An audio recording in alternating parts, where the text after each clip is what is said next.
Hello and welcome. Thank you so much for joining me. My guest for today is Justin, Deconstruction Zone. Welcome, Justin.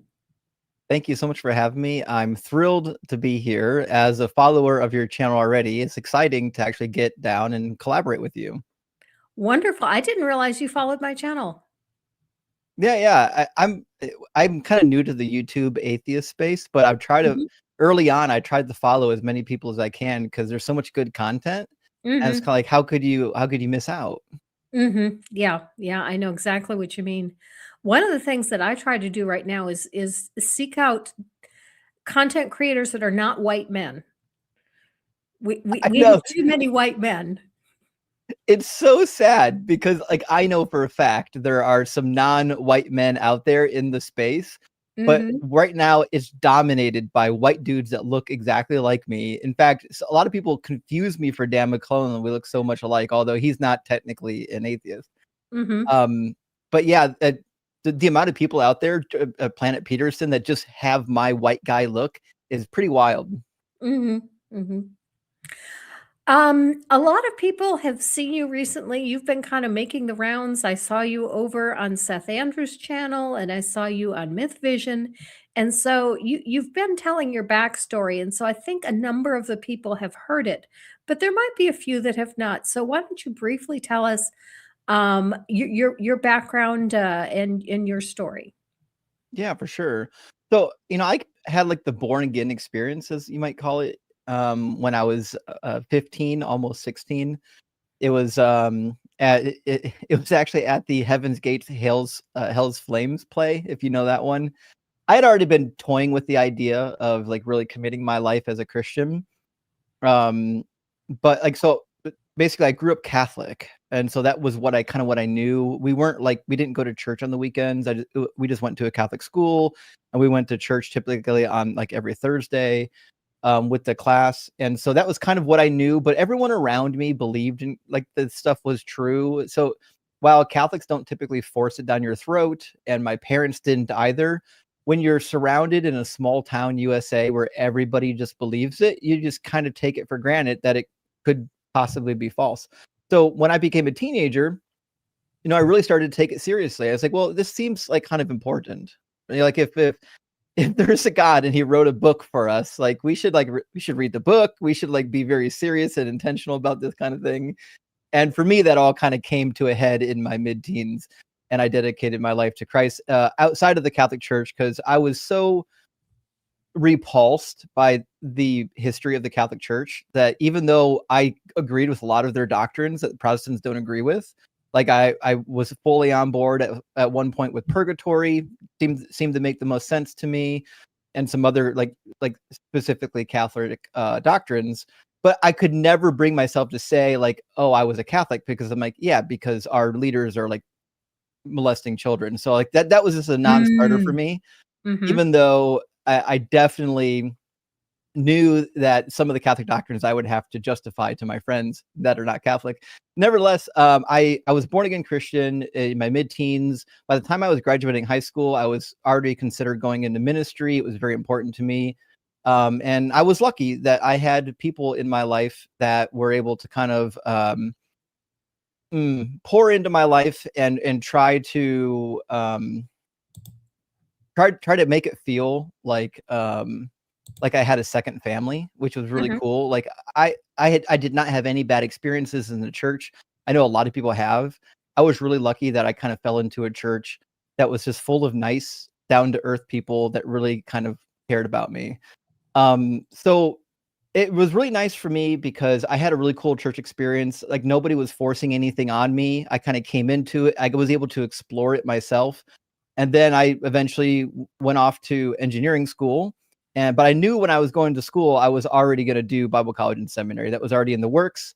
I talked to my dad when I graduated high school. I was like, hey, I'm already got 2 years of engineering school done because I did 2 years in high school. I was like, I kind of want to finish engineering, but I also really want to go into ministry. And he's like, well, just finish your degree and then you can go to do more schooling after that.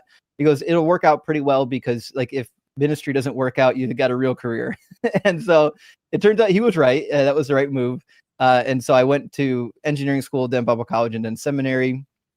By the time I got through Bible college, though, I kind of deconstructed quite a bit into like now I'm like this liberal Christian, whereas like again, I was kind of find myself agreeing with the Catholics, where I'm like, okay, the Bible's got some problems, but it's okay. We've got church tradition over here, and we've got the Bible over here, and none of it's actually perfect, but it's good enough for what we need it for.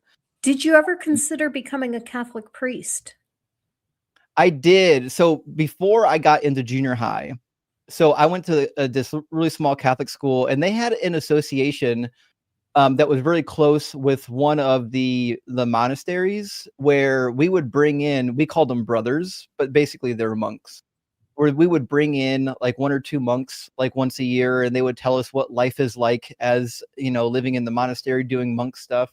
And we would do the same thing with nuns. Nuns would come in and say, this is what it's like to be a nun. It was just kind of cool. And I remember at a young age, like in the 5th grade, thinking, wow, that'd be really awesome to like just like chill out with the dudes and like do like monk stuff, making beer and reading manuscripts. Now that's not really what they do anymore, but that was like the classic monk idea. And so when I was a kid, I as a young kid, I was like, I could do that as a living. Like that would be really cool. I would enjoy every minute of it. But what happened, and you can predict this, you already know what's happened next. I got junior high and puberty set in, and I was like, oh, I like girls, so I don't know about this monk business. I get that. Like real quick, I was like, nope, that's not happening. But I still to this day kind of like the idea of getting to like chill out in a monastery and just do fun stuff like that. But that was one of the reasons why when I got involved in a Protestant church, I still was kind of drawn to the idea of ministry, because you get to do some of that stuff kind of tangentially. You really get to read the Bible a lot and do your study. And that to me, that was always enjoyable. It's still enjoyable as an atheist. I love it. That's cool. That's cool. So you went into seminary and you started studying the Bible. And what did that do to your faith? That's good. So it's funny, like I came into seminary like pretty liberal, and like there's only one example I would give that might demonstrate what I mean by liberal. Like I was in theology class, and we had this amazing professor, Joanne Watson. She was such a delight. But like we were going through the section of our book that talked about the theology surrounding messianic prophecies and things like that. And she kind of briefly just kind of went through that section, was like, oh yeah, the prophecies, no big deal, and moved on. And at one point she mentioned that Jesus fulfilled so many prophecies, and I looked at her like with like the face, like, I know you didn't just say Jesus actually fulfilled these prophecies. And she's like, and she saw me looking at her, and she's like, well, I mean, technically they're typological. And then she had to do the whole spiel of like, well, he didn't really fulfill them. They're like foreshadowings and they're typologies. So that was the type of liberal I was when I got to seminary. I already knew that, like, listen, when we say Jesus fulfilled prophecies, what we really mean is that there was like these foreshadowings in the Old Testament. He didn't really fulfill anything. But like, even as a liberal Christian, that was something I was willing to accept at that time. But if you ask any mainline Christian, like, did Jesus fulfill the messianic prophecies? That if you told them that you didn't believe that, they would say you're a heretic. They're like, well, you're a heretic if you don't believe he was the Messiah. Right. Like, well, right. So that's how liberal I already was when I got there. But by the time I left seminary, like, to me, it was just too much. Like I already covered too much. For example, one of the things that really bothered me was this whole sacrificial system. My first year at seminary, I was like, listen, I really have to wrap my head around the sacrificial system, because it's such a silly system. And the Christian notion is that like God put the sacrificial system in place to foreshadow Christ's sacrifice eventually in the future. But like, the more I was reading the comparative literature, because you have to do that in Bible college and seminary, I would say more in seminary than Bible college.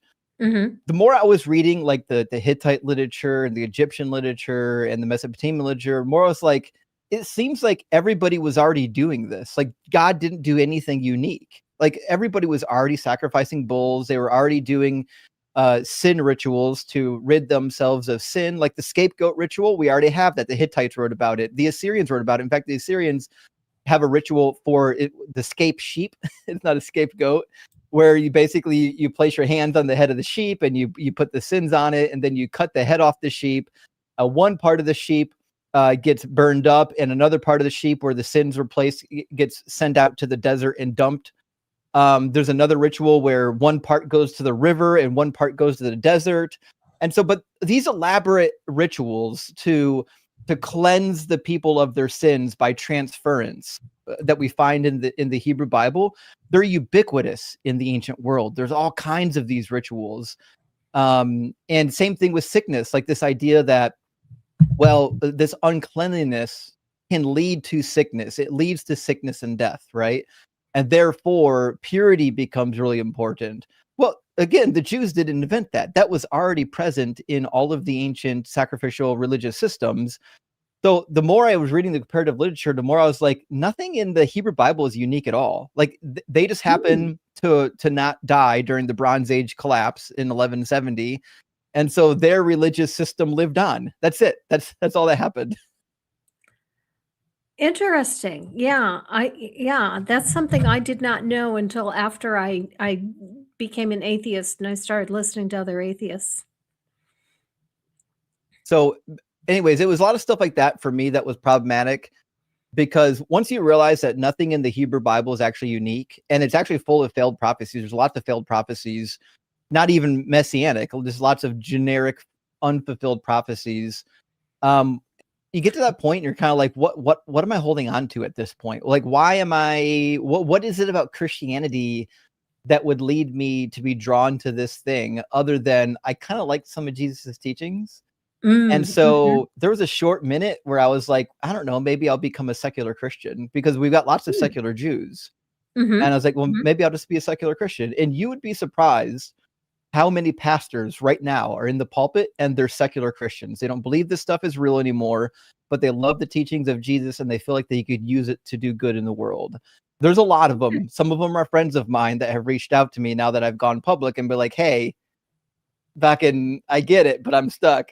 And so like, I get it. I understand why people do that, but I wasn't willing to do that. Once I realized that I was like in the camp of maybe I'm a secular Christian, it was like, oh, I'm just not a Christian anymore. I have to be honest with myself. Did you see my video, A Letter to Bob? I don't know if I did. Okay. It's a little bit shorter and it's mostly just it's me reading a letter that I wrote to one of my former pastors. And that particular former pastor is no longer in the pastorate. And he is the most intelligent of all the pastors that I've ever had. And so I wrote to him and I asked him, when you were preaching this, did you really believe it? And, how did you answer some of these questions?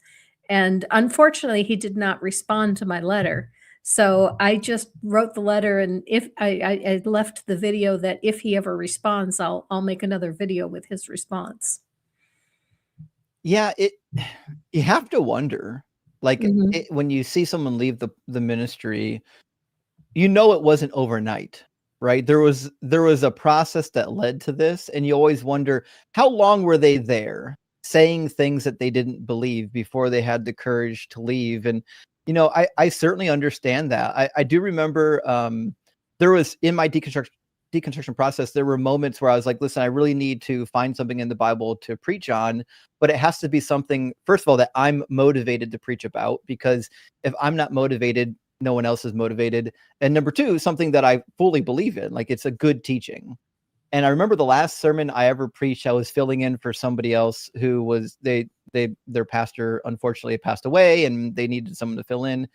And I remember like sitting there thinking like, I don't know if I could preach any of this anymore. Like none of it, Mm. because like I just don't believe any of it. And so I told myself as I was like kind of writing that sermon, I was like, I'm just not going to do this ever again, because I'm a phony. Like this Mhm. is not me anymore, right? And so, but I was so lucky in that I had a career as an engineer all the time that I was in ministry. Like I had a career already where I could make money. I never had to worry about like, oh my gosh, what if I leave my church position and I can't pay my bills? I was lucky enough that when things stopped, like when I was unable to be honest with where I was, like I could just flip the switch and say, oh, no more, we're done. So were you already working as an engineer and you were working part-time as a pastor at that point? Yeah. Yeah, because so what I really wanna do is plant a church or take an older church that seemed to be failing Mhm. and replant or rejuvenate, and Revitalize so it? yeah, and that was one of the reasons why, like, when I was a young man and I was kinda talking over with my dad about, like, future options, that was another reason why he was like, "You absolutely have to finish your engineering degree, because if you're gonna plant a church, you're not making any money. They're not paying you, Mm. like, Mhm. you're lucky to get benefits." And so, I was really lucky that, like, I went to school, I had a job right out of school, didn't worry about that. Engineering is pretty I can get a job anywhere I go, and so I was lucky that I was able to do that all the time while I was in ministry, part-time. I had some options after seminary to do, like, a full-time pastoral gig, but I couldn't bring myself to do it. Like, I already knew at that point that, like, I was way too liberal and way, like, not really a Christian anymore to survive in that type of a role. Yeah, Guillermo 10 says, "Wait, we have another godless engineer here?" It's true, and John and I have teamed up before as well.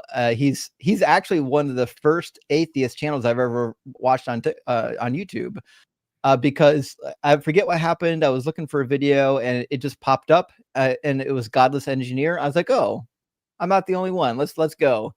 And so, I've been following John for a long time, but yeah, you'd be surprised. There's a lot of atheists in the engineering community. It's not overly dominated by religious types. Yeah, there are certain professions that tend to be dominated by atheists, philosophers being number 1. Yeah. And, I think it's funny when Christians, say that, we know that God is real because of philosophy, and, okay, then why are most of the philosophers atheists? Yeah, don't tell the philosophers, whatever you do. You were saying you relate to GE. I like to team up with Guts at Gibbon whenever possible Oh, because we're yeah. both GG. Yeah. Yeah, she's brilliant. She is. It's funny getting into the atheist space to see how many brilliant people are here. Like, I'm just it's so I feel like I'm so, lucky to kinda, like, fall into this community and be surrounded by so many brilliant people, and, like, it's kinda cool. It's like, remember when you were in church, you showed up at church and you get to meet all these new people, and it's kinda neat to get to meet everybody. I feel like I'm having a church experience in the atheist community where it's just fun getting to meet all the individuals or in the community and see, like, how each one of them has, like there's something awesome about everybody, you know? Okay. How is it with your family? Did you have any issues with your family when you deconstructed? So, not terribly much, not really. My siblings kinda got it. They understood. We don't really I think we have maybe 2 atheists in the family, that's about it. Hmm, But nobody gave me a hard time. At the very beginning, my mother didn't like the idea. She didn't like that at all. But I could tell she kinda wrestled with it for a couple weeks, and then she was mhm, fine. Like, okay, and, so, you know what? No one actually gave me a hard time about it. I was really lucky in that regard. There were some people that, I would say they're, like, extended relatives maybe, mhm, that said some of the dumb stuff, like, "Oh, he just wanted to sin," or different stuff like that, but, like, these are people who didn't really know me all that well. I was like, they're, like, super extended family. I couldn't care less about what they think.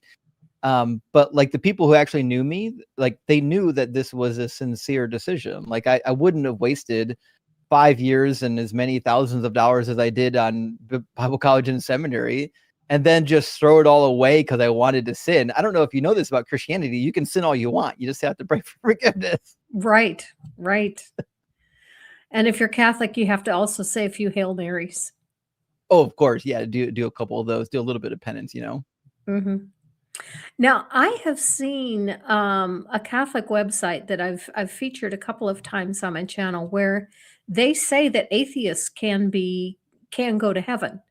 They say that if an Yeah. atheist lives according to the teachings of Jesus, even though they don't know they're believers, that that they are believers just because they act as if they're believers.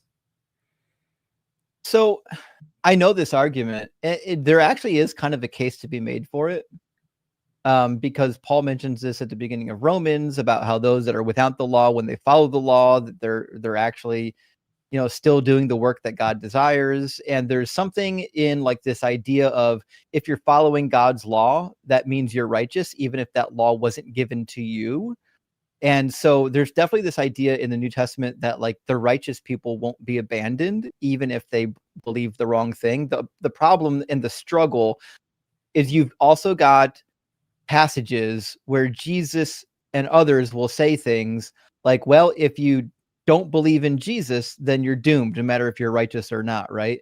But my understanding, if we're going with the earliest strata of text, I think the earliest strata of text in the New Testament would indicate that the righteous would still inherit eternal life. This notion that, well, no, you have to be righteous, but also you really have to believe in Jesus. I think that came later. I think that Mhm. came as this method of saying, no, no, no, no, you can't just be righteous. You actually have to give us your money and join this religion and support us, because otherwise you go to hell. I think that part of the doctrine was a later add-on as a way to coerce people into it. And you've just demonstrated exactly what Fred said in the super chat. It's Justin's ability to draw on prior knowledge and conversation that impresses me. Thank you for the super chat, Fred. Thanks, Fred. My memory is a really weird place. Unfortunately, while I can pick up a book and read it and I'll regurgitate it to you 10 years later, if you tell me that we've got a meeting at 3 o'clock today, you're going to have to swing by my desk and drag me to the meeting because I won't remember it. Mm. It's a weird, some weird stuff happening inside of this cranium. I get that. You know, my memory used to be my best quality, and that's why I always did so well in school because I was really good at whatever a teacher threw at me, I could memorize it and regurgitate it on a test. I was also really good at figuring out what kinds of things the teacher liked, and so I loved essay tests because I knew how to write an essay so the teacher would like it. But after 50, the memory starts to go, and now that I'm almost 65, it's really going. And there's just like this morning when I was thinking about introducing you, and I was going to bring up Seth Andrews. I was going Seth, and I could not remember Seth Andrews' last name, and I thought, "Come on." I mean, I've met this Yeah. guy in person. I watch his shows. How is it that I can't remember his name? But it happens, I sometimes will drop a name that I know well. I mean, it is what it is. It's the course of life. Like, I do know there's going to come a point in my life where like what I'm doing now is going to feel infinitely more difficult.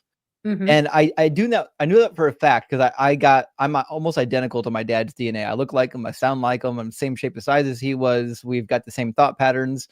And I remember when he was in his 60s, like when he was younger, he was sharp. He was really, really sharp, funny, witty.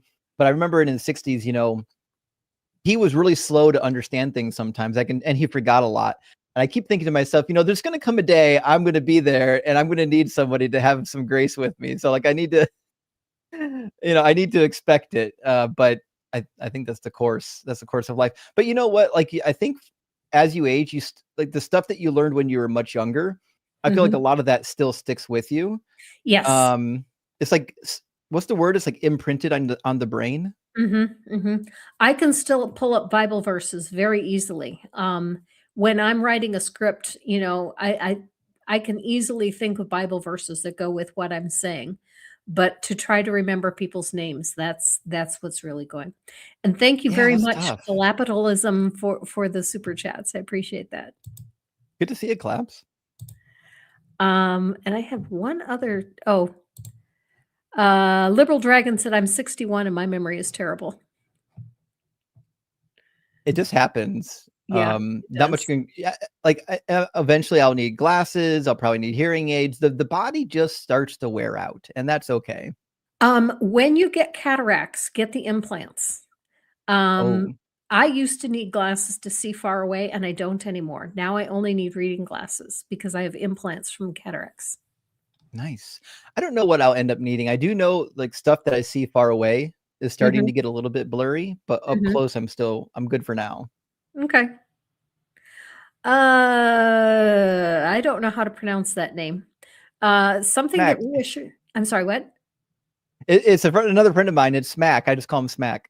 Ah, okay. Smack says something that reassures me of the character of Justin is how he talks about his parenting.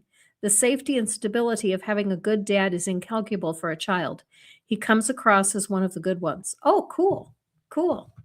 Hey, thanks, Smack. I do. I talk about my son a bit. There's nothing I enjoy more than getting to spend time with my son, and I get that life is busy as a parent, but Mhm, I feel like I've got this wired biological need to love and protect my children. You know. mhm. So, how long after your deconstruction did you start doing YouTube? You know what? I didn't start doing YouTube. This fall will be 3 years. But what Okay. happened was I wasn't really into video and social media. I was really into writing. I was always kind of a reader writer. I used to run Mhm, a website, and I remember I kind of I never wrote about social issues. I always wrote about biblical issues. But like I remember when Rhett and Link started their podcast Ear Biscuits, and they talked about how they deconstructed from the religion. mhm, Well, a lot of people gave him a really hard time. Like, they said all the horrible stuff about him, and I can tell they were really sincere. And a lot of their story resonated with me. And like, but I couldn't find anybody online on social media that was like standing up and saying, "Hey, these are like real concerns that we should be talking about." And so after writing about the topic a little bit and spending some time thinking about it, my thought was like, you know what? We actually need somebody who's got credentials in this field to like actually come in and start doing deconstruction stuff. Like we really have to talk about some of these topics. They're actually really important. And it's one of the reasons why I deconstructed. And so I first came in thinking I would just kind of get to do some response videos and maybe do some deconstruction topics. I never imagined in a million years that I would spend most of my time debating people, and yet mm. that's where we are. What I discovered was making videos and doing live streams. A lot of Christians don't want to have discussions; they just want to yell at each other and debate. So I was like, okay, well, I guess we'll debate. Okay, okay. I have a question that I've been holding for you, which is from collapsibilism. When did you have your last eye exam? It actually was about 6 months ago, Okay. and I was shocked too because it turns out that part of the reason why stuff far away starts to get blurry is only because of this eyeball right here. This one is like, "Hey, we're good to go." This guy's like, I don't think so, guy." And so, like, when I had to like do this and this, I discovered like, "Oh no, I can't. This is a problem." And so it's really weird. Like even when I do get glasses eventually, it's going to be like different prescriptions for each eye, which Mhm. is it is what it is. Yep. Yep. Okay, one of the things that I really appreciate about your show is the tone. Too many call-in shows devolve into shouting matches, and I really appreciate that yours is much more calm. I feel like it has an arc where it got a little bit less calm and now I'm trying to bring it back down. But like when I first started streaming, it was funny, you'd be surprised by how different it is from now. When I first started streaming, if somebody came in, even if they agreed with me, if they came in and you could tell they're coming in hot, I'd settle them down. I said, "Okay, calm down. We're just having a conversation here." And I was really gentle parenting everybody. And Mhm. but I talked to so many vile believers over the years, the 3 years I've been on, that now I'm like, I don't know, maybe they need to be spanked. Maybe gentle parenting isn't right for everybody.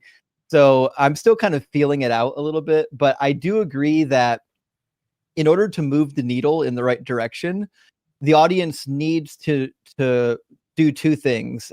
First, they need to have confidence in you, and Mm. demonstrating that you're confident typically means that you're in control. Mhm. Um, And the other thing is they also want to be able to hear what you're saying and be able to understand it without feeling like they need a new dictionary.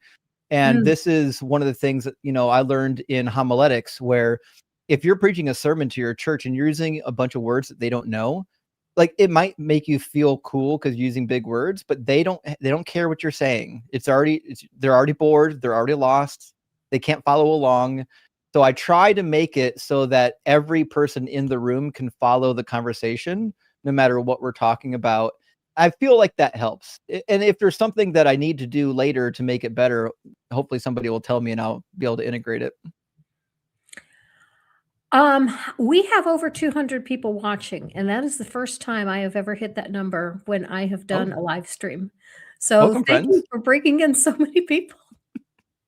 Friends, if you're not following Godless Granny, I've been following Godless for like at least a year and a half. So make sure you are. Thank you so much. I appreciate that. Okay, one reason why I frequently don't watch call-in shows is I find that the calls tend to be the same subjects over and over and over. Do you feel that way, or do you feel like you get a good variety? I feel like that's the case.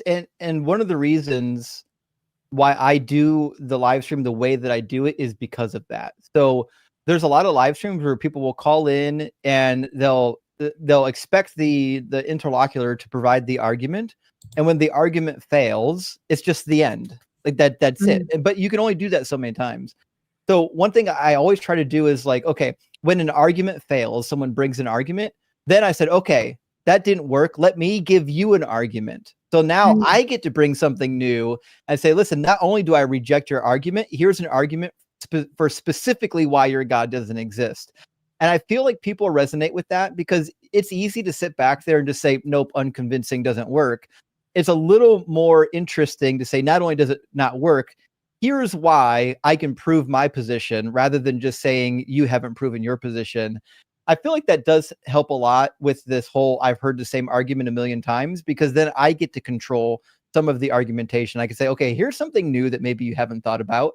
And that helps to keep it interesting because I get it. I've tuned in to some of the call-in shows and like I know, like I've heard this argument. So if I hear the fine-tuning argument one more time, like I'm gonna lose my mind.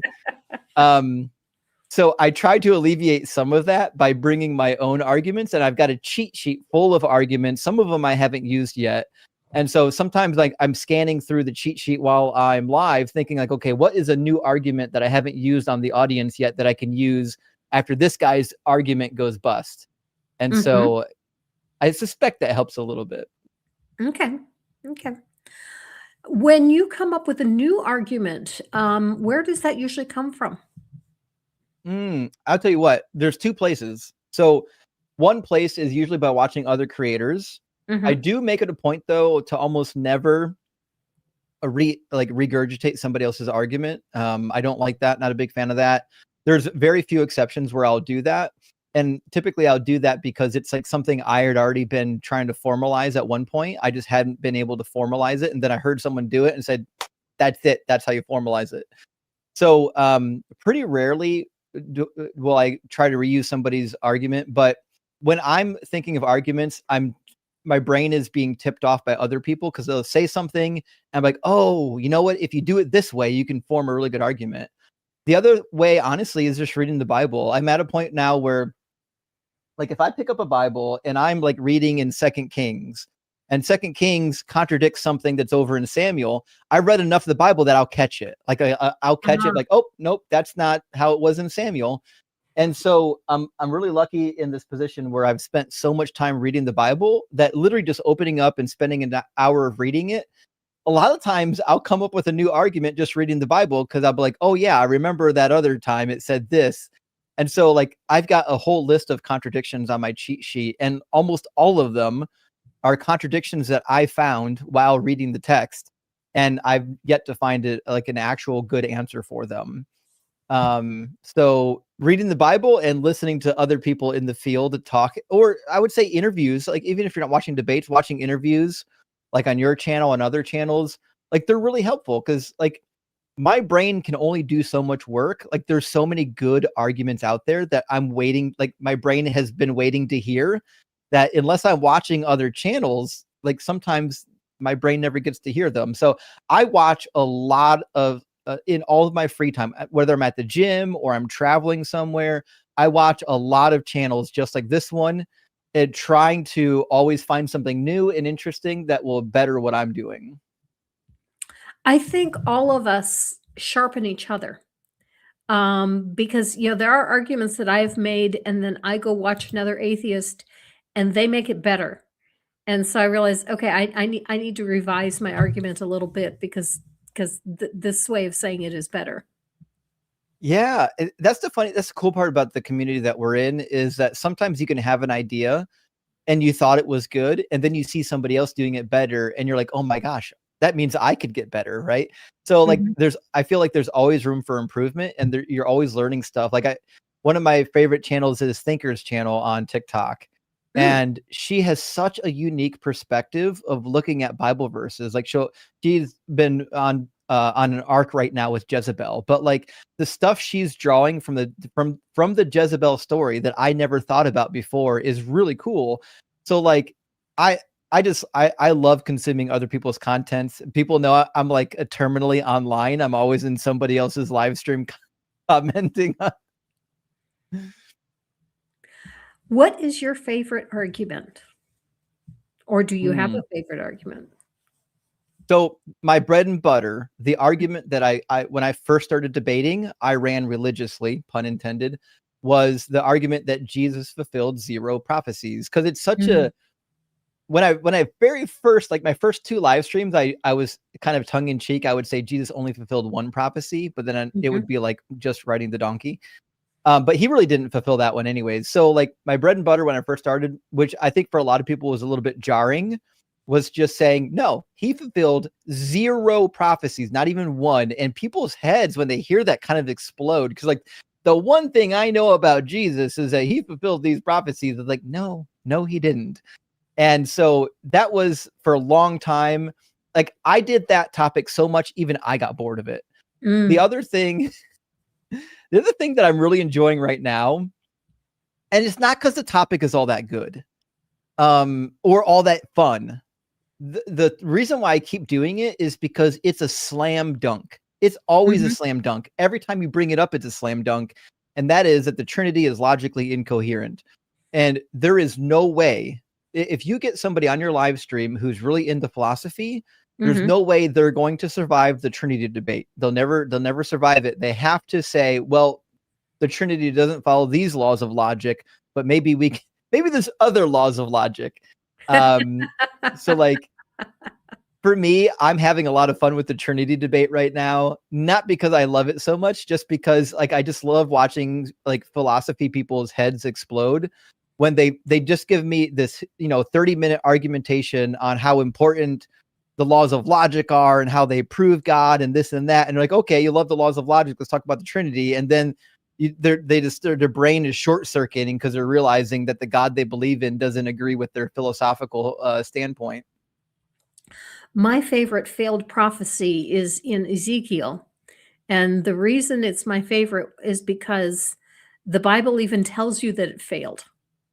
26 and 29 about Yep, Tyre. yep, yep. Yeah, it's a good one. And when I bring that up, people try to hedge, "Well, yeah, it kind of was." Well, it kind of wasn't. It even says it wasn't.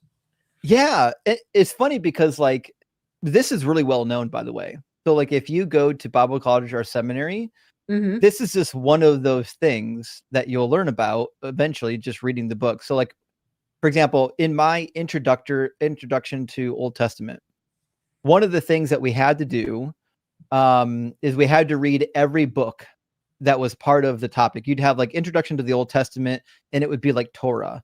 And then your next class would be over wisdom literature. And then your third class might be on the prophetic literature. And so that's kind of how it was structured typically. But while you're in those classes, you're required to read every single book within that genre. And then you're writing papers on it, doing research on it. So when you get to the prophets, these types of issues in Ezekiel become the talking point in class because people like are like, okay, this is weird. Let's talk about this. So like, it's funny how many Christians have no idea that this is hair. But if you talk to someone who went to seminary, they already know about this. And they're like, well, God changed his mind. Ah, okay. He didn't fail. He changed his He changed mind. his mind. Now, is that possible with a being that is timeless? Yeah, so that's such a good point, because not only do we find in Numbers 23:19 and 1 Samuel 15:29, it says that God is not immortal, that he would change his mind, nor a man that he would lie, or vice versa. So like, we have this overarching like idea that God can't say things that are untrue, but also, even if those verses weren't there, the idea that God is all knowing and he's outside of time requires that he would never get a wrong guess, because Mhm, he already knows what's going to happen. He should never guess wrong about the future. And so there's a lot of bad apologetics trying to fix the issue with Tyre. They'll say, well, no, actually, the way it was predicted, Alexander the Great came in after Nebuchadnezzar and finished the job. So technically it came true. And there's a lot of really bad apologetics. But the problem with all the apologetics, every single one of them, is that none of them address the fact that chapter 29 tells you it didn't come true. The mhm. God is admitting to it, and that's okay. You don't need the apologetics. Okay, we have another super chat from Smack who said, I can't get over how boss Satan is in Job. God is God is the straight man and Satan gets away with sass. It's in the text. God, where did you come from? Satan, LOL. Why would they write like that? Yeah.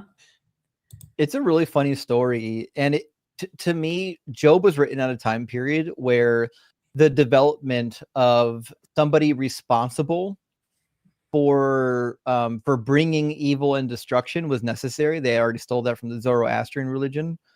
And so it's interesting, by the time you get to Job, because of how much evil is in the world and how much disaster is in the world, you have to give Satan more and more power. So Satan in the book of Job is like, he's basically like almost as powerful as God. It's pretty wild to think about. And Mhm. God is like granting him deference, like, hey, you're down here on the earth. Tell me what's up. What's going on, big dog? And so it's really funny that God treats him like a coworker, basically. He's not treating him like a subordinate. Clement Green asks, was it big job or little job?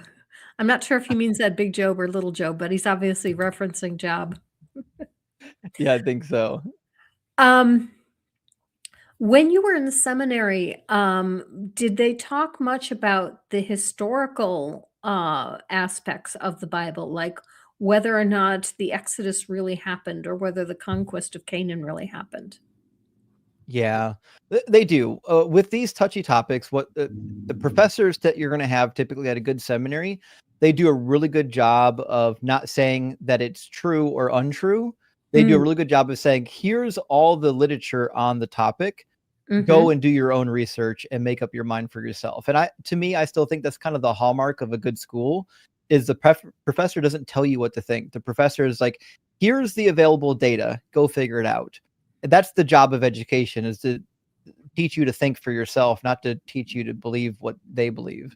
mhm. And so we had a lot of uncomfortable moments in class where we talk about some of this stuff, and the professor would not give you answers. And he's like, that's for you to wrestle with. And so Mm. while these were topics we talked about, they weren't topics that we got satisfactory answers for in class, for good reason, because typically there's not that great of an answer for it. But I do remember specifically, I had one professor in Bible college, a delightful human being, Eugene Carpenter. He wrote a really well-known Exodus commentary right before he passed. But he was one person that would give you his theological opinions, but typically it wasn't because he wanted you to believe what he believed. It was just because he was kind of an open book. He didn't care. Like, he didn't, and he was just a really cool dude. But I do remember there was some occasions when we were doing Genesis in Hebrew class, because a lot of times when you learn Hebrew, you start working through Genesis. It's really easy form of Hebrew. You find a lot of the words in Hebrew you'll find elsewhere in the other narratives. But I remember him specifically talking in class about, well, this story is not literal. This is a theological story, which decidedly is like it's a huge pivot for some Christians to look at Genesis and say, this isn't a real literal story. This is a theological story. And then he actually gave us materials. Like, look at some of these other Babylonian stories that are in the same vein as this one. We should be reading this story the same way you would read the Enuma Elish, right? And so we did have a couple professors here and there that tried to soften the blow of like, hey, this isn't real, by saying, well, it doesn't have to be real. It's just a theological story. But I would say most Christians are not comfortable with that. Most Christians want it to be literal. And the reason why they want it to be literal is because they're smarter than the professors, because they know the New Testament isn't true unless it's literal, unless Adam and Eve really existed, unless there really was a corruption of the seed, unless all of this stuff was literal. Nothing in the New Testament works anymore. But that's how you know that your professors are agnostic, because they're willing to take these texts and say, they didn't really happen. And, they're agnostic. They just don't say it out loud. That's one thing I do appreciate about William Lane Craig. While I, obviously don't buy into his apologetics, I appreciate that he admits that all of Genesis 1 through 11 is mythohistory. And he admits that Adam and Eve had to have lived at least 200,000 years ago. And because he is so well accepted in the Christian community, he's starting to try to get the Christian community to accept some of these ideas. Yeah, I would say on the academic level, like if you have a PhD in biblical studies, the odds that you think Genesis and Exodus were literal, like word for word true stories, is going to be rare. That's something you find in the pews, but you don't find in the classroom.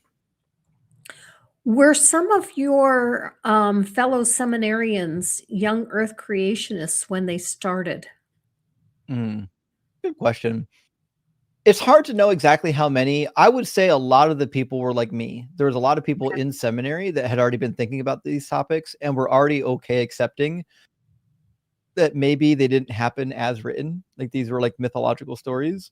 So I would say I'm going to say my seminary in particular, I would say at least half of the people that I went to school with would have agreed with me that a lot of these are mythological and theological stories, that they're not literally true stories. But I would say there's definitely half of them that were still evangelical conservative enough that they would be like, I don't know, maybe it was real history. But you know what? The seminary I went to didn't really take polls, like questionnaires or anything like that. Some seminaries will actually do that kind of thing. We never did that kind of thing. So it's hard to gauge exactly where everybody was. But I would say, just based on my interaction with other students, I would say we were about half of the student body would have been on the liberal side of things. So we were like ordaining women. We weren't like chastising gay people. Like we were pretty progressive for an evangelical seminary. Okay. Dr. Kip Davis says, but people really need to stop using that word. And he's referring to mythohistory. The only people who use mythohistory are Christian apologists. It's not a recognized technical term in any field of antiquity. And while Dr. Kip is absolutely right, I do think the word does help soften the blow for those who are just diehard, this has to be literal history. Yeah. It is interesting because, like, if you read a comparative story to somebody that is very similar to Genesis, they'd hear it and be like, oh, well, that's just a story. It's not true.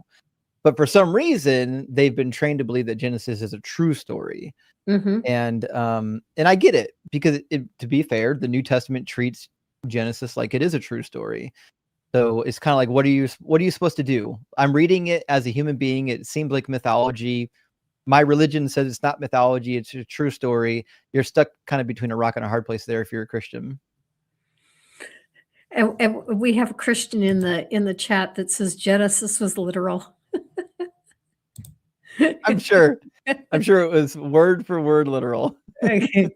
Well, that actually was my problem, and that is why when my deconstruction came, it was not a gradual thing, it was very sudden, Mm. because I believe that the Bible was the complete inerrant word of God, and if even one word of it was not true, then I had no basis for believing any of it. And it was the flood story that did it for me. It was proven to me that the flood didn't happen. And once that happened, it was just poof, the whole thing is gone. Yeah, that's pretty common. There was a Mormon, I'm gonna call him an ex-Mormon, I apologize, an ex-Mormon who talked about this, like it was the first video he ever created. And he was suggesting that like, hey, if the Noah's flood story isn't real, and he went through all the reasons why it couldn't be real, he's like it seems like a bunch of this probably isn't real either. Like why are we just assuming this stuff really happened? And I agree. Like once you get to a point where you're looking at one of the like foundational stories, and you're like, well, that clearly didn't happen. The next thing you do is perfectly natural. It's going to be like, well, what else didn't happen? Because why would I think Mhm. this is the only one? Mhm. Mhm. Yeah. Yeah. And what the most shocking for me was when Paula Gia revealed to me that we don't know who wrote the Gospels. That was, that blew my mind, and, he's the one that first introduced me to that concept, and I imagine you probably talked about that in seminary. Oh yeah, for sure. Gospel authorship is like a real hot topic in Bible college and seminary. You got to remember, most people in Bible college and seminary are going to study the New Testament. So Mhm. I was a weird one. I both times I focused primarily on the Hebrew Bible, Mm. but most Christians aren't. They go to school. They want to learn Greek. They want to learn Roman history. They want to learn Mediterranean history. They want to know everything about the New Testament. And because that's so ubiquitous in Bible college and seminary, gospel authorship is a super hot topic. But you know what? Like, I can't say that I know many people in seminary that cared about the authorship once they saw the data and they're like, yeah, maybe Matthew, Mark, Luke, and John didn't write these things. I don't think it deterred most of them. But for me personally, I found it to be a problem because I'm like, listen, the same thing with the unauthentic Pauline letters.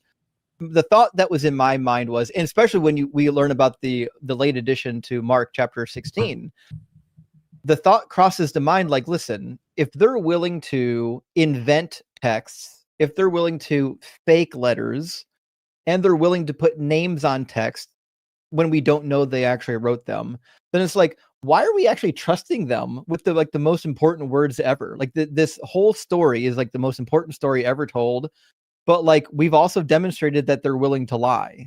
So I'm kind of like, why are we trusting them? It seems like a ridiculous thing to do. If they are writing fake letters under somebody else's name because they want the authority to be granted to the letter, that's like huge for me that the early Christian community was willing to accept this type of written nonsense. So it for me, the gospel authorship was part of that pie, but I thought it was a big piece of that pie because when you're growing up in church, you're told that there were like actual eyewitnesses, and they're typically the gospels. But once you realize, oh, there are no eyewitnesses, Mhm. that's huge. Like, what do you mean? The people who Oh, actually yeah. saw it didn't write anything? Yeah, yeah. And speaking of writing, we have a question from Clement Green. Do you write? I do, Clement, and I actually really love writing. I apologize to everybody for the 20th or 30th time that my book is not finished yet. I promise I'm working on it as fast as I am capable of working on it. It is a long one, but I actually really enjoy writing, and maybe one day I'll get back to writing articles again. But yeah, it's super enjoyable for me because you can put your thoughts on paper into something organized, and then it's just there forever. You put it on the internet, you put it in a journal, and other people will eventually stumble upon it, and they'll get to read something cool. Hopefully, something cool. Bryce says, during my apologetics phase, an atheist pointed out that I had already decided what was true and therefore would lead all evidence where I wanted it to go, different than how I treated every other claim. Yeah. It and I'm sure you've seen this in real time. You've seen Christians will read the Bible and assume it's true, and then you can see them read something in like the Book of Mormon or in the Quran and almost immediately discount it. Having known nothing about the Quran and really don't know anything about the Bible, they just give preference to the Bible as being true because that's what they knew growing up. That's what they were taught to do. And we have a good question here from I'm not sure how to pronounce that. I don't know. How did you guys deconstruct from the idea of an afterlife? For me, when the Bible just went poof, I have no reason to believe the Bible.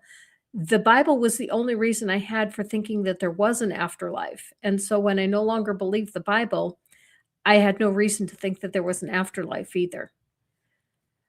How about you, Justin? I think I was more stubborn. So when I left Christianity, I still wanted to believe in a God and an afterlife. And people who know my channel kind of probably heard me say this a lot. I really started to deconstruct the afterlife idea when I started going back and watching some of the Carl Sagan films and whatnot. Because I really like the thing that kept bothering me was like, okay, if there's an afterlife, whether it's good or bad, where is it happening, right? And most people think that the afterlife is like here. That's why we have ghosts and hauntings, and like, so you die and your ghost is here on the earth. I'm like, okay, that's interesting, maybe. But then I thought, like, well, I was like, well, the earth is going to be destroyed eventually. Like the sun in about 1 billion years is going to burn up the earth. In about 4 billion years, we're supposed to be colliding with the Andromeda galaxy. The odds that we'll be destroyed in that collision seem pretty high.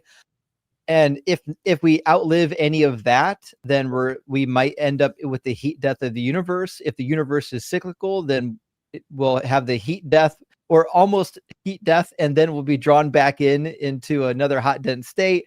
I'm like, there's no good cosmological scenario where there's a safe place in the universe, right? So I'm like, if there is an afterlife, it has to be in a different universe. But I'm like, what a silly notion. Now I have to invent alternative universes for the afterlife. And to me, at that point, I was like, I feel like this is just wishful thinking. I'm like, I just wasn't ready to let go of it. But the more I thought about it, I'm like, I'm being silly. It's time to let go of this nonsense. Well, one thing that I thought of, and I'm sure that some other atheists kind of helped shape my thinking a little bit. That became a question for me was the ascension. When Jesus ascended, did he ascend to another place within this universe, or did he ascend to some place outside of this universe? And if he ascended to some place inside of this universe, even though it may be extremely difficult, we should be able to find him, with the Hubble Space Telescope, or we should be able to find heaven somewhere within this universe. And if he left this universe and went to another universe, what was the ascension all about? There would be no purpose for it, because he's going to have to at some point simply disappear from this universe and appear in another one. And if he is in a physical body, that universe has to be a physical universe. Mm-hmm. And if he's not in a physical body, then where did his body go? I mean, what was the whole point of the resurrection if he doesn't need the physical body? And we have 100%. reached another milestone. There are over 300 people viewing now. Let's go. That's what's up. Okay, Bryce says, learning psychology and neurology destroys the idea of a soul in an afterlife. The brain does everything. Without it, there is no conscious experience. So what you're saying about Jesus' body is like, I guess we don't get to talk about it enough in the debate space, but it's one of my favorite topics because we explicitly know in 1 Corinthians 15, Paul says he has a different body. He's in a body. It's not an immaterial existence. So Jesus's body must be somewhere, but where? And the Mhm. only thing you can do is say, well, he's up in the sky, which is what the ancients did. They believed the gods were in the sky. Or you can say that he's in an alternative universe. What you can't Mhm. say is that he's in this universe, because he's clearly not. Um, like some of the other, like the Mormons have like Kolob, like, well, he's on a different planet. Like, okay, yeah, that's what happened. But this idea of heaven for me was such a problem with the Bible, because both in the Old Testament and the New Testament, in all of the comparative literature, all of it, heaven isn't a remote thing far away that you can't see. Heaven was literally the sky above your head. That's it. Even in the writings of Plato, you read in the myth of air, you'll find that in the Republic, where he has like a near-death experience. What's he do? He goes up to the clouds in the skies. All of the ancient literature we have tells us that heaven is the sky, where the clouds and the birds are, where the firmament is on top. And that's why we find in the Babylonian literature, they built these large ziggurats. The general idea was, if we build a ziggurat large enough, it will like act like it's a mountain, because they Mhm. believed that the gods who lived in the skies could descend to the earth using the mountains. It's like a Mm. bridge between the two worlds. And I in didn't fact, know that. yeah, it's really cool. In fact, at the top, that's why you've heard about the hanging gardens Mhm. surrounding the ziggurats. Well, Mhm. they're trying to mimic God's throne, where God lives. God's lived on the mountaintops, surrounded by these lush cedar forests, right? And a lot of times the cedar forests were like guarded by guardians like Humbaba or somebody else like that. But the reality is, the ancient world is just full of this idea that the sky is where the gods are. It's clean and pure. It's unlike what we have down here. It's dirty and dusty, and and full of sickness. And so you can see some of this playing out in the writings about their ziggurats. So there was one that's called The Gateway Between Heaven and Earth. And there's a poem dedicated to the building of one ziggurat that says in the middle of it, "Oh, house that reaches heaven like a great mountain." So this is idea that the gods just live above us in the sky. And if we can get up there, or we can have them come down here, like, awesome, now we get to commune with the gods. That's why the tower in Genesis was so problematic, because now mankind could enter the realm of the gods. And even in the book of Jasher, it spells this out. It says that the problem was that now human beings could storm the heavens, they could invade the heavens. It wasn't because they were prideful, it's because, like, no, no, no, we have to protect our space. This is our space. And so Interesting. Yeah, that completely once changes the story of Babel. Oh, it changes everything. But that's what the ancient world believed. Like, even in the Epic of Gilgamesh, he's like, hey, who can climb to the heavens to become immortal? Like, we can't make it up there. But that's the idea, that we can, if we climb high enough, we could get immortality. And there's a Babylonian tale about a snake and an eagle, where they make a deal. The snake wants to ascend into the heavens, the realm of the gods, and he makes a deal with an eagle to fly him up there. But it doesn't turn out the way it's supposed to go. There's some dirty tricks played on each other along the way, and it's a really cool story. But yeah, the ancient literature are filled with references to the sky being the home of the gods, and we've got tons of Bible passages that says that Yahweh lives up there, that Yahweh lives in the sky. Psalm 2:4 says he sits in the heavens and laughs. Psalm 50 verse 1 says, praise God in his sanctuary, praise him in his mighty firmament. Deuteronomy 26, look down from your holy habitation from the heavens and bless your people, Israel. So all these references, God's just up there in the heavens, looking down, seeing what's happening down here from the upper part of the firmament. And even in the writings of the rabbis, if you read the Talmud, the rabbis talk about God's throne just above the firmament. So if you go to Barakot is one, but there's a couple different references in the Talmud, in Bereshit Rabbah, and also commentary by Ramban, and in Pirkei. What we find are all these explanations of, like, if there's water on top of the firmament, how does God live up there? And they have this elaborate idea of, like, at the top of the sky, we got this firmament, then there's an air pocket, and above the air pocket is the waters of the heavens that are being suspended by God's spirit. And so that's how God gets to live at the top of the firmament. And that's where people find God. Remember in Exodus 24, the 70 elders, along with Nadab, Abihu, and Aaron and Moses, they go up on the mountaintop to commune with God. Because if you want to commune with God, you got to go up to the sky somehow. And that's why everything in the Hebrew Bible and the New Testament that talks about God's dwelling place is always a reference to the sky. Hashemayim in Hebrew, Oranos in Greek, just refers to the literal sky. It doesn't refer to anything past the firmament. I normally like to keep my show to 1 hour, and I had promised you that we would only go for 1 hour. But I have just a couple more things. Do you have another 5 or 10 minutes, or do you have someplace you need to be? No. Whatever you got going on, I'm happy to stick around and kind of chew the fat, as they say. Okay. You know, one thing that I always thought was really weird, even as a believer, is when a pastor would say to us, "Let's look to God in prayer," and everyone bows their head.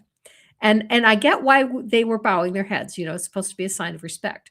But if we are going to look to God in prayer, we should be looking up. It's so true. And it's one of those things that, like, if you spent 5 seconds thinking about it, you're like, oh yeah, that's obviously the thing. And the Bible tells you to. So if you read the dedication of the temple, when Solomon dedicates the temple, and he talks like, hey, when we turn from you and go about sinning, when we look up to heaven and pray, and it's like, oh yeah, the Bible all the time is telling you to look up to the heavens to pray. And we don't really do that. Do you think it's cultural? Like, is it like a Well, there sign of is one respect? Bible passage that does tell you to do that, and that is the one with the Mm, Pharisee in the temple, and Jesus chides him for, looking up, and then the other one says, "I'm just a wretched sinner," and he's looking down, and Jesus praises that one, and that's probably where we get it from. mm, yeah. I feel like some of it's probably cultural as well. Like there became a development where, in order for God to hear your petition, like, you had to abase yourself. And Mhm. we do find that in the ancient literature. Like, if you read, have you been through any of the Amarna tablets? They're so cool.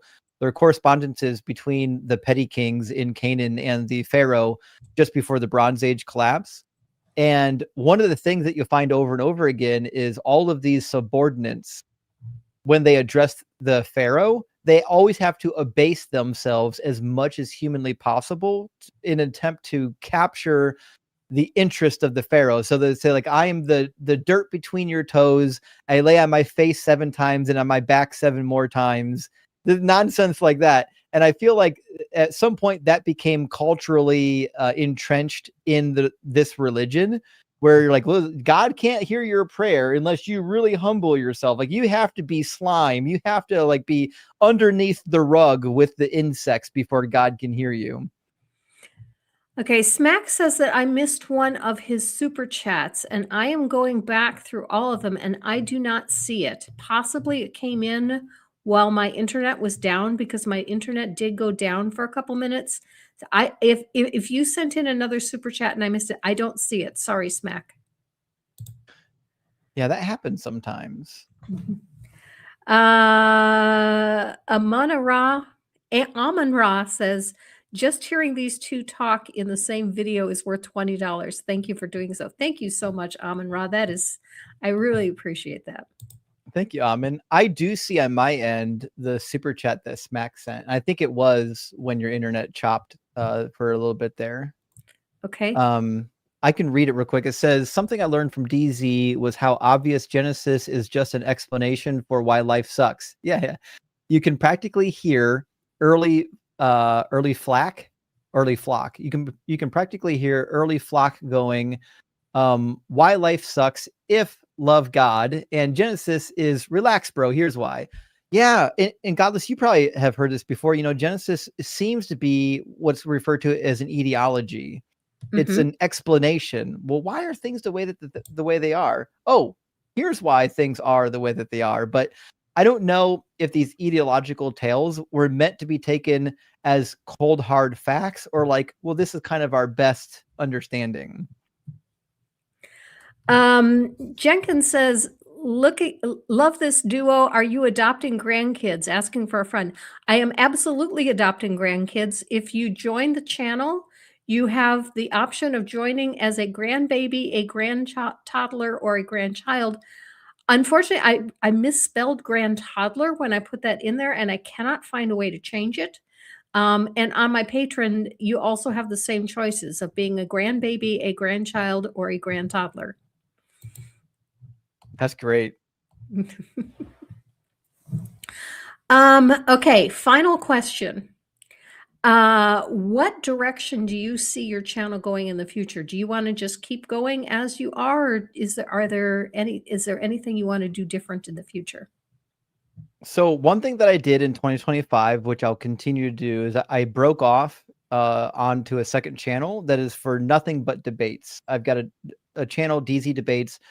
Literally, if you just want to tune in and watch a debate, old school YouTube format, that's where you're going to go. My main channel, Deconstruction Zone, I'm still doing the debates. I'm recording them in vertical phone feed. But I also have all of my other content there. I've got interviews there. I've got deconstruction stories there. I'm doing response videos. This year, I'm getting together with some creators, and we're doing response videos to apologetic videos rather than just debates. So my main channel is going to be like a catch-all for like just all the stuff that I like to do. I want to branch out this year and do more than just debating people. I want to get involved in some response videos back and forth with apologists, and kind of grow the channel in that particular way. But so that's the two different things that I got going on this year. So if you're watching DZ Debates, almost nothing will change. If you're watching my main channel, you should see a lot more content this year that is not debate. Okay, very good. Very good. And with that, we are going to finish off the show. Next week, my guests are going to be Steve Russell and Professor Sargent, also known as Limited Light. And they are going to come and tell us about their story, which I found absolutely fascinating as well. But I want to thank you so much, Justin, for coming on. It has been an absolute pleasure to have you. Thanks for having me. It was an absolute blast. Great. And thanks to all of you in the chat. Thank you for the super chats. Thank you for your comments. Thank you for your questions. And until next time, live your life.